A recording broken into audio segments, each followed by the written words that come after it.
اللہ تبارک و تعالیٰ کی توحید پر جو گفتگو کی جاتی ہے، اس بارے میں بات ہوتی ہے، اس کتاب کی شرح ہو، کوئی بھی کتاب پڑھی جائے یا عقیدے کے موضوع یا توحید کے موضوع کو قرآن کریم کی آیات کی تفسیر کے ضمن میں پڑھا جائے، اللہ کے نبی صلی اللہ علیہ وسلم کی احادیث کے ضمن میں توحید باری تعالیٰ کی شرح کی جائے، کہیں بھی پڑھا جائے، ایک بات آپ یاد رکھیں کہ ہم اس بات کو پڑھتے ہیں کہ قرآن کریم کی آیات، نبی کریم صلی اللہ علیہ وسلم کی احادیث کو پڑھنے سے، اس کو سامنے رکھ کر کے اس کا جائزہ لینے سے کتنی طرح کی آیتیں ہیں، کیسی کیسی باتیں، کیسا کیسا مضمون اللہ تبارک و تعالیٰ نے اپنی کلام کی آیتوں میں بیان فرمایا ہے، ان تمام چیزوں کا جائزہ لینے کے بعد یہ نکل کر کے آتا ہے کہ اللہ تبارک و تعالیٰ کو ایک ماننا ہے، اللہ تبارک و تعالیٰ کو اکیلا تسلیم کرنا ہے، الواحد الاحد، الواحد الاحد، اللہ تبارک و تعالیٰ ایک ہے، اکیلا ہے،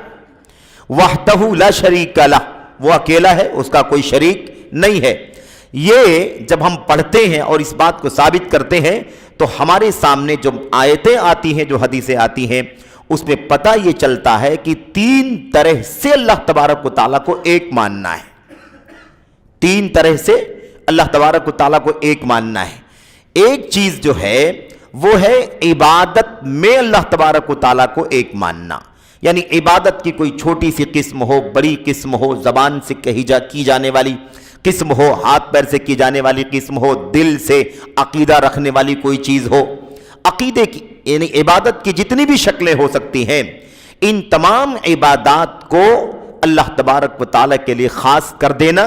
اس کے علاوہ کسی کو عبادت کا حقدار نہیں سمجھنا۔ اس کے اندر رکوع ہے، اس کے اندر سجدہ ہے، اس کے اندر قیام ہے، اس کے اندر طواف ہے، اس کے اندر دعا ہے، اس کے اندر نظر ہے، اس کے اندر خوف ہے، اس کے اندر خشیت ہے، اس کے اندر استغاثہ ہے، فریاد جس کو ہم کہتے ہیں، اس کے اندر استعانہ ہے، مدد طلب کرنا ہے، اس کے اندر رجا ہے، امید جس کو ہم کہتے ہیں، اس کے اندر استعاذہ ہے جس کو پناہ طلب کرنا کہتے ہیں، وغیرہ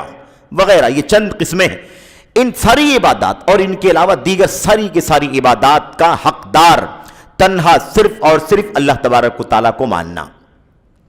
یہ پہلی قسم ہے، یعنی عبادت میں اللہ تبارک و تعالیٰ کو اکیلا ماننا کہ عبادت کا حقدار اللہ کے سوا کوئی نہیں ہے۔ دوسری جو چیز ہے، اللہ تبارک و تعالیٰ کے کاموں میں اللہ تعالیٰ کو اکیلا ماننا،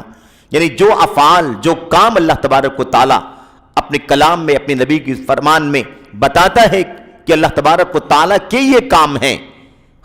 پیدا کرنا، تدبیر کرنا، انتظام کرنا، ربوبیت، مثال کے طور پر بارش برسانا، روزی دینا، صحت دینا، مرض دینا، موت، زندگی وغیرہ، ساری کی سارے افعال جو اللہ تبارک و تعالیٰ کے ہیں، وہ سارے کے سارے افعال، سارے کے سارے کام اللہ تبارک و تعالیٰ ہی کے ہیں، ان میں اللہ تعالیٰ کے سوا کوئی اور شریک نہیں ہے۔ تیسری جو بات ہم پڑھتے ہیں، اس کی صرف سرسری آپ کے سامنے ذکر کر رہا ہوں، اس کی باتیں تفصیلات بعد میں آئیں گی۔ تیسری جو بات ہے وہ اللہ تبارک و تعالیٰ کو اس کے ناموں میں، اس کے صفات میں اکیلا ماننا۔ جتنے نام اللہ کے قرآن میں آئے ہیں، سنت میں آئے ہیں، جتنے نام، جتنے صفات اللہ کے نبی کی حدیثوں میں آئے ہیں، ان تمام ناموں کا، ان تمام صفات کا حقدار صرف اور صرف اللہ تبارک و تعالیٰ ہے۔ وہ نام کسی اور کے نہیں ہو سکتے، وہ صفات اس طرح سے کسی اور کے نہیں ہو سکتے۔ یہ تین قسمیں تو ہم جانتے ہیں، یعنی تین طرح سے اللہ تبارک و تعالیٰ کو ایک ماننا، تین طرح سے اللہ تبارک و تعالیٰ کی وحدانیت کا اقرار کرنا۔